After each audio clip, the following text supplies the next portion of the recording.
there's only one mistake you can make, which is to sell. That's the one mistake. And then everybody in the universe is going to try to get you to sell, because if they don't create anxiety, right? Inflammation or enragement is engagement, right? If they don't create the anxiety, you won't read the story. It's clickbait. You know, sometimes people post stories about me on YouTube and they say, Michael Saylor said he'll sell his Bitcoin when this happens. And I go,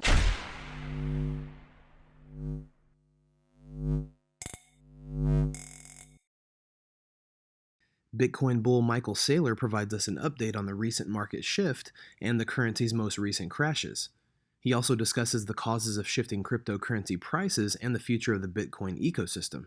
According to the CEO of Microstrategy, Bitcoin has been negatively impacted by vulnerabilities and other assets in a market that is largely unregulated.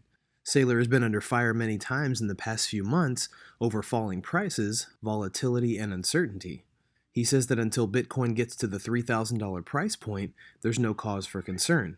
Please watch till the end of the video to hear Saylor's outlook for this year. Don't forget to like and subscribe if you enjoy the content we do here on this channel. Let's get right into the video. The world will generate 10,000 anxiety-inducing headlines over the course of the next 10 years.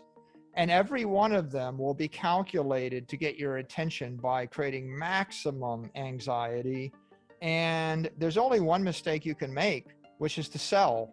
That's the one mistake. And then everybody in the universe is going to try to get you to sell, because if they don't create anxiety, right? Inflammation or enragement is engagement, right? If they don't create the anxiety, you won't read the story. It's clickbait. You know, sometimes people post stories about me on YouTube and they say, Michael Saylor said he'll sell his Bitcoin when this happens. And I go, whoa. And then I want to click on it. And I'm like, wait a minute, I am Michael Saylor. And I know I'm not selling my Bitcoin. They still got me to click on it.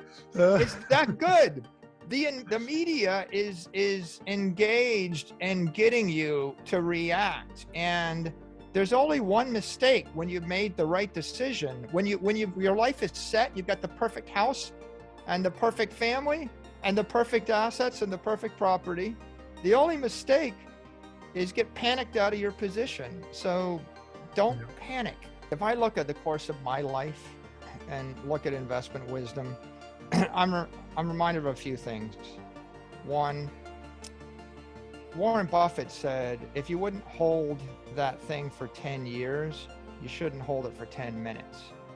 So if you start with this just Warren Buffett idea, find high quality property, high quality assets that you believe in. And if you're not sure you would hold it for 10 years, instead of investing in it, you probably should invest in learning more about it, right? Study something long enough, right? But Google, Facebook, Apple, Amazon, Microsoft, Bitcoin. Study something long enough that you believe in it. And then when you buy it with a 10-year idea and be thinking, I'm going to just hold this investment. I'm going to hold this asset for a decade. By the way, the same is true with a house. If I bought a house, I wouldn't buy a house that I expected to sell in 3 years or 2 years. If you don't think you can live the rest of your life in that house, you could rent. I mean, when you buy a property, if you buy a piece of art, you know, buy something that you love, you know, that you're going to be committed to for a long period of time, because that's a higher test. And I think when people buy stuff and they're like, well, I know it's got bugs and I know there are problems, but I'm not going to keep it that long, right? What you've done is you've lowered your standards. When you buy your dream home and you say, I'm going to retire here and live here the rest of my life, you don't live in fear that you have to find some other sucker to sell it to, you know? Because you don't have to sell it, because you bought it, because you're committed to it, you're married to it. So I think that Buffett sets a good example there. He bought Coca-Cola stock 50 years ago or something. He still holds Coca-Cola stock. It makes things a lot easier. What it says is you're going to be mature. You're going to make a decision. They're going to make an allocation. And then you're not going to stress out every day, every minute, every week, every month staring at the price. Like if you went every dinner party, if you went out and you got drunk and then you met everybody and you said, hey, I want to show you my house. How much will you give me for it right now? People would be, you paid whatever, 500,000 euros for it. And someone's like, I'll give you 400,000 euros. You'd be so depressed. How much will you give me for it? I'll give you 600,000. You're ecstatic.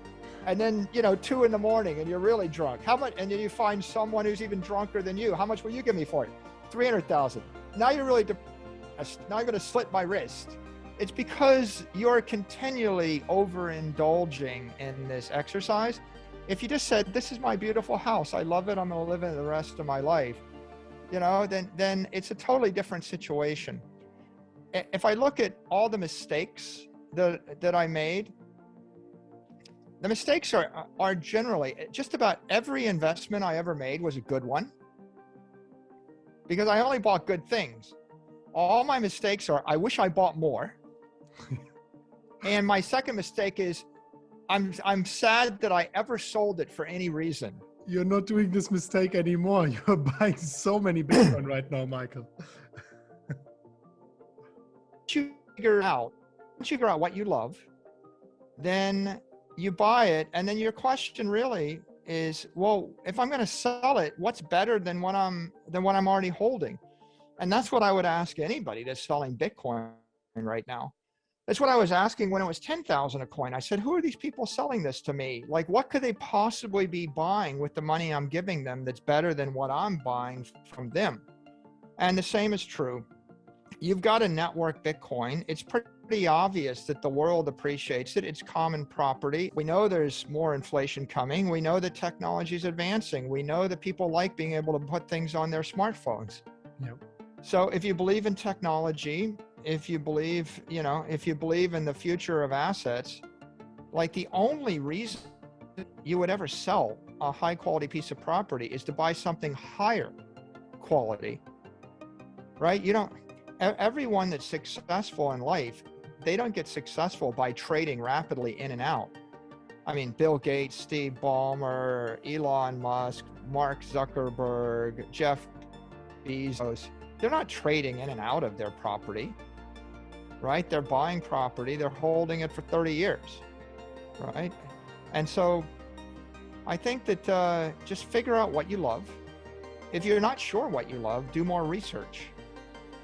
When you've done the research, Warren Buffett said one other thing. He said the ideal holding company is, the ideal holding period is forever. Right? That's the way you should think. If you're a wise investor, buy something that you can give to your children's children. Yep. And if you think that way, there's a higher hurdle. Right? Look, maybe you want to speculate, and maybe you want to gamble, and maybe you want to invest. Okay. Well, so take a portion of your assets that you invest for the long term, and you allocate that to the highest quality property you can find, which I think is Bitcoin, but you can decide. And the other portion is investment risk. And you're going to actually, that Facebook might be Peloton this quarter, but that you're taking a risk. And then maybe some is venture capital. You invest in private companies. That's a 10x bigger risk. And then maybe some is speculation, and you gamble with it.